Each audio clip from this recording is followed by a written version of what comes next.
Hi everyone, నేను మీ పవన్ని. ఈరోజు మన movie review sari. Sorry to say this, the sari movie is a worst and most irritating movie of the year 2025 అని గట్టిగా బల్లగుద్ది చెప్పేస్తున్నా. ఇంకా బల్లగుద్ది చెప్పచ్చు, లేదా తల పట్టుకొని కూడా గట్టిగా చెప్పచ్చు. ఎలా చూసినా సరే Saaree is worst movie, another worst movie from our RGV's den. So ఈ మూవీ గురించి మనం ఎక్కువ ఫీల్ కావాల్సిన అవసరం లేదు. అంటే ఈ శారీ మీద ఎవరికి పెద్ద హోప్స్ లేవు. 99% ఇది బాగుండదు అనే అనుకున్నారు చాలామంది, నేను కూడా. మరి ఎందుకురా బాగుండదు తెలిసి ఎందుకు పోయినవరా అని మీరు ఒక క్వశ్చన్ అడిగితే మాత్రం దానికి నా దగ్గర ఒక ఆన్సర్ అయితే ఉంది. అదేంటంటే శారీ అనే ఒక టైటిల్ చూసో, లేదా హీరోయిన్ చూసో, లేదా ఈ కంటెంట్ అనేది మేబీ కొంచెం హీరోయిన్ అండ్ హీరో మధ్య కెమిస్ట్రీ సీన్స్ అండ్ కెమిస్ట్రీ మంచి వర్కౌట్ అవుద్ది, అడల్ట్ సీన్స్ ఆ కంటెంట్ వల్ల కాదు. కానీ ఈ మూవీ పోవాలి అని నన్ను ప్రేరేపించిన ఒకే ఒక్క అంశం, అది మన ఆర్జీవి రామ్ గోపాల్ వర్మ. సో ఎంత మనం మాట్లాడుకున్నా is the creator and creativity చాలా ఎక్కువ ఉన్న డైరెక్టర్. కాకపోతే అది ఒకప్పుడు మాట, ఇప్పుడు మాత్రం కాదు.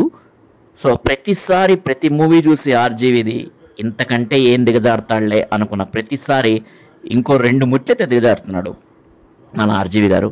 సో ఈ మూవీలో కూడా తన క్రియేటివిటీ కంటే కూడా తన శాడిజం ఎక్కువ చూపించాడు ఈ మూవీలో కూడా. అంటే యాక్చువల్గా RGV is the writer for this movie and director is some Giri I think. But anyway RGV writer అయినా సరే ఆల్మోస్ట్ డైరెక్షన్ రెస్పాన్సిబిలిటీ కూడా ఎక్కువ తనే తీసుకుంటాడని నా గట్టి నమ్మకం.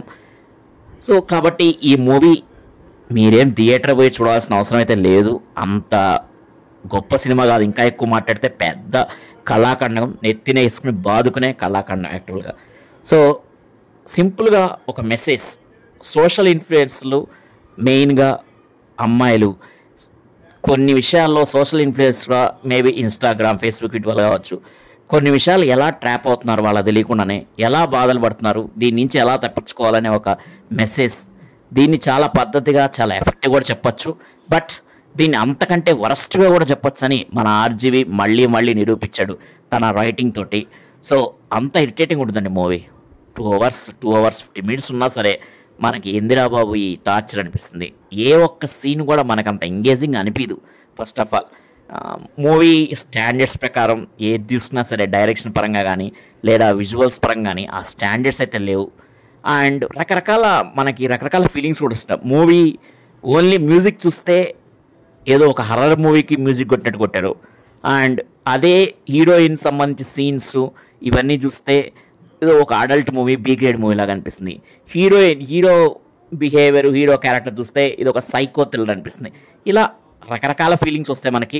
ఫైనల్గా ఎప్పుడైపోద్దురా బాబు అనే ఫీలింగ్ ఒకటి మాత్రమే శాస్త్రంగా ఉంటుంది. మూవీ ఎప్పుడైపోద్దా అని వెయిట్ చేస్తాం. అండ్ ఇక్కడ శారీ అనేది ఒక మంచి పదం. ఆ శారీ కట్టుకుంటే ఉండే అందం అనేది వేరే ఉంటుంది. బట్ ఇక్కడ ఈ శారీ ఎందుకు పెట్టారు కానీ శారీ అనేది దాని మీద విరక్తి వస్తుంది యాక్చువల్గా. శారీ తను అంత భయంకరంగా ఇంకెవరు కట్టరేమో శారీ, మనోడేమో పిచ్చోడు లెక్క ఆ శారీ కట్టిన అమ్మాయిని చూసే పిచ్చోడు లెక్క ప్రేమలో పడతాడు. ప్రేమ నుంచి పెద్ద సైకోపాత్లా కూడా మారుతాడు. ఎక్కువైపోయి పిచ్చిగా ప్రేమించేసే అమ్మాయిని పెద్ద సైకోపాత్లా కూడా మారిపోతాడు. సో కానీ ఆ చీర కట్టుడు చూస్తే మాత్రం మనకి చాలా ఇరిటేషన్ వస్తుంది, ఇంత దరిద్రంగా శారీ కట్టుకోవచ్చు అని. కానీ దానికి మనోడు మనసు పడడం అనేది, వాడు ఎంత పిచ్చోడు అనేది హీరో అనేది మనకి ఈజీగా అర్థం చేసుకోవచ్చు. సో ఈ మూవీలో బాగుంది అని చెప్పడానికి అయితే పెద్ద విషయాలే లేవు. బాగాలేదు, ఇరిటేటింగ్ ఉన్నాయని చెప్పడానికి చాలా విషయాలు ఉన్నాయి.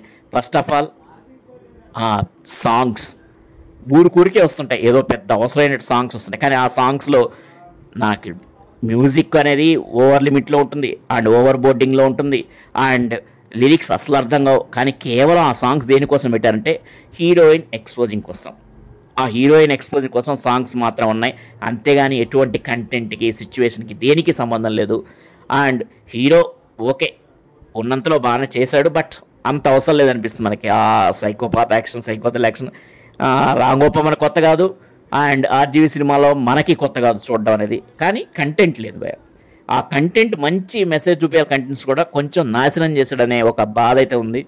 But as a movie reviewer నా నిజమైన ఫీలింగ్ థియేటర్లో కూర్చున్నప్పుడు నా ఫీలింగ్ ఏంటో మీకు చెప్పడం నా బాధ్యత కాబట్టి నేను అది పనిగా వాంటెడ్గా చెప్తున్నాను. సో థియేటర్లో కూర్చుని 2.5 hours నాకైతే 70 mm స్క్రీన్ మీద ఒక పెద్ద టార్చరే కనిపించింది. సో ఈ మూవీ కోసం మీరు 200 రూపాయలు పెట్టిపోవడం అనేది వేస్ట్ ఆఫ్ టైం అండ్ ఒక సాహసం అనే చెప్పాలి. సో దాని బదులు ఆర్జీవి అలనాటి సినిమాలు 1990s 2000 సినిమాలు చూసుకుంటే ఇంటి దగ్గర హ్యాపీ కూర్చొని మీరు హ్యాపీగా ఫీల్ అవుతారు. So this is my review about. Thank you. Bye.